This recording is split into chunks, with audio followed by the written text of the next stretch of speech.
Hello everyone, welcome back to my channel. আশা করি আপনারা সবাই খুব ভালো আছেন, সুস্থ আছেন। আর আজকে হচ্ছে বুধবার, তো আজকে আগের দিনকে একটুখানি চিকেন এনে রেখেছিলাম। তো আজকে সুমির বাবা সকালে কালকেই বলে রেখেছিল যে একটু চিকেন দিয়ে ভাত একটু পাঠিয়ে দেবে, টিফিনে দেবে। তো তার জন্যই আজকে এখন বাজে হচ্ছে 5:30 ভোরবেলা। তো তার জন্যই এত তাড়াতাড়ি ওঠা। আর এখানে না সকালবেলাতে খুব ময়ূর ডাকে, এত ভালো লাগে। আর এত দূর থেকে তো তার জন্য আর আমি ভয়েসে সেটা আর আসে না, তো তার জন্য আপনাদেরকে শোনাতে পারি না। আর এখানে আমি চিকেনটা ম্যারিনেট করে রেখে দিয়েছিলাম, আর এখানে ভাতটা করে নিচ্ছে, আর একদিকে চিকেন বসিয়ে দিয়েছিলাম। আর সোমেরও আজকে এক্সাম আছে, তাড়াতাড়ি উঠে পড়েছে আর এখন যাচ্ছে হাঁটতে। চোখটা দেখেছো কিরকম হয়ে গেছে? ভালো করে জল দাও। আমার না চান করে দিলে বেটার। না না, তো সকালে চান করতে হবে। চলো শোন, কাজে করো। এসো তুমি হেঁটে। নিয়েছো? স্কুটির চাবিটা কই? কালকে তো তুমি গেলে যে এসে রাখোনি।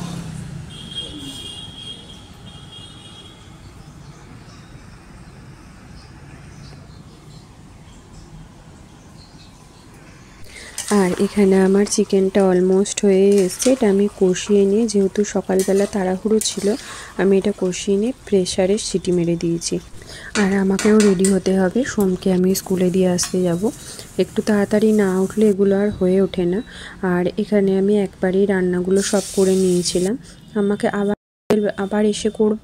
তো এখানে আমার শাশুড়ি মায়ের মাছের ঝোল, পটল দিয়ে আলু দিয়ে মাছের ঝোল করে নিয়েছি, আর আমার মেয়ের চিকেন স্টু।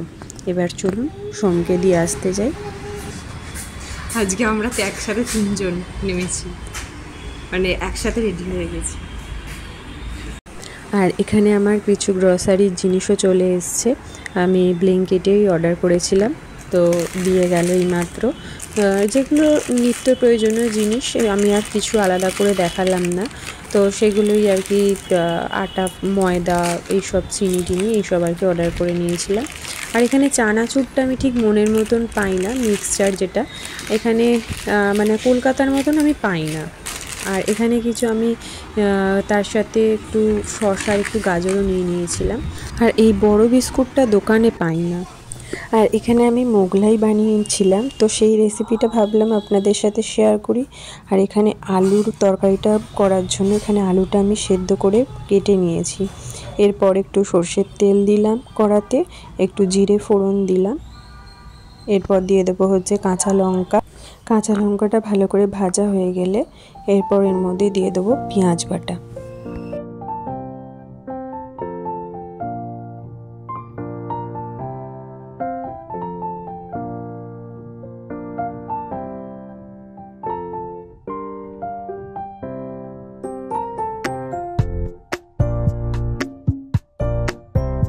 পেঁয়াজটার জলটা ভালো করে শুকিয়ে গেলে তারপরে এর মধ্যে আদা রসুন বাটাটা দিতে হবে। দেখুন পেঁয়াজটার জলটা ভালো শুকিয়ে গেছে, আমি খুব একটা ভাজিনি। এরপর আদা রসুনের সাথে ভালো করে ভেজে এটা কষিয়ে নিতে হবে।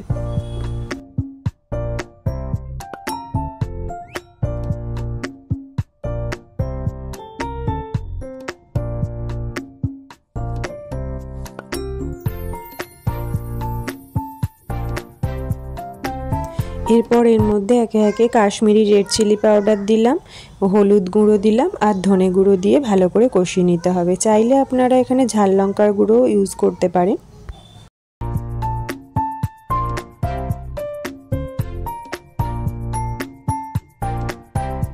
এরপর এর মধ্যে একটুখানি জল অ্যাড করলাম, যেহেতু গুঁড়ো মশলাগুলো ইউজ করেছি। এরপর কষিয়ে নিয়ে আলুটা দিয়ে দিলাম, আলুটার সাথেও ভালো করে কষিয়ে নিয়ে এরপর এর মধ্যে অল্প জল অ্যাড করব, কারণ আলুটা অলরেডি আমার সেদ্ধ। শুধু মশলাটার সাথে আলুটা জাস্ট যাতে মিশে যায় তার জন্য অল্প করে জল দিয়ে এটা ফুটিয়ে নেব, নিয়ে মাখা মাখা করে এটা নামিয়ে নেব। আর অবশ্যই পরিমাণ মতন নুনও দিতে হবে। ওপর থেকে ধনেপাতা ছড়িয়ে দেওয়া যেতে পারে, বাট আমার কাছে ছিল না তাই আমি ইউজ করিনি।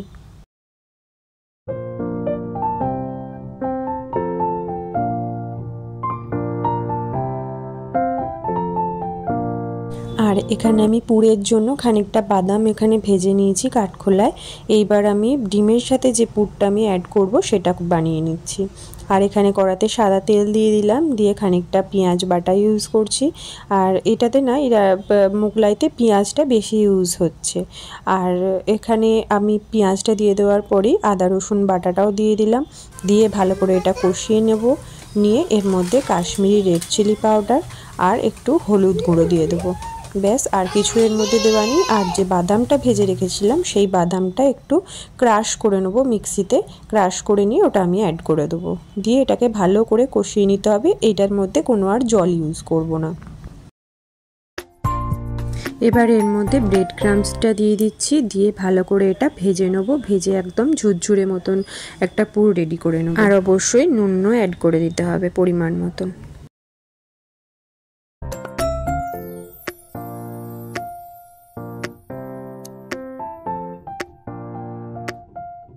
এই যে আমার এখন ভাজা হয়ে গেছে, আর এখন আমার পুরটা এখন রেডি।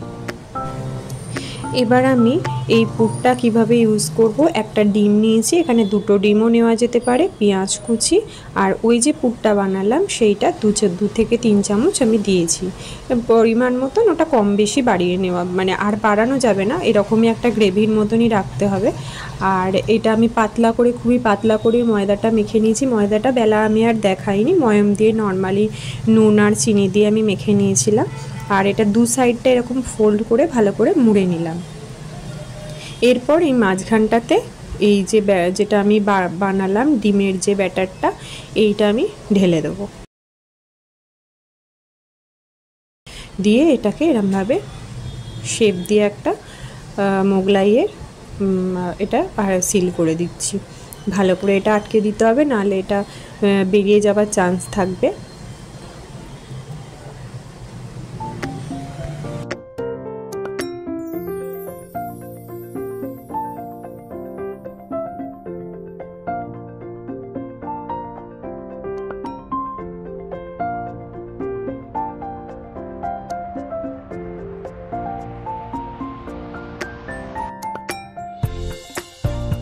এদের বাড়িতে সবাই মোগলাইটা খেতে ভালোবাসে, এমনকি সোমও খুব ভালোবাসে। আমার অতটা ভালো লাগে না, তাই সোমও আমার সাথে হাতে হাত মিলিয়ে কাজ করতে লেগে গেছে।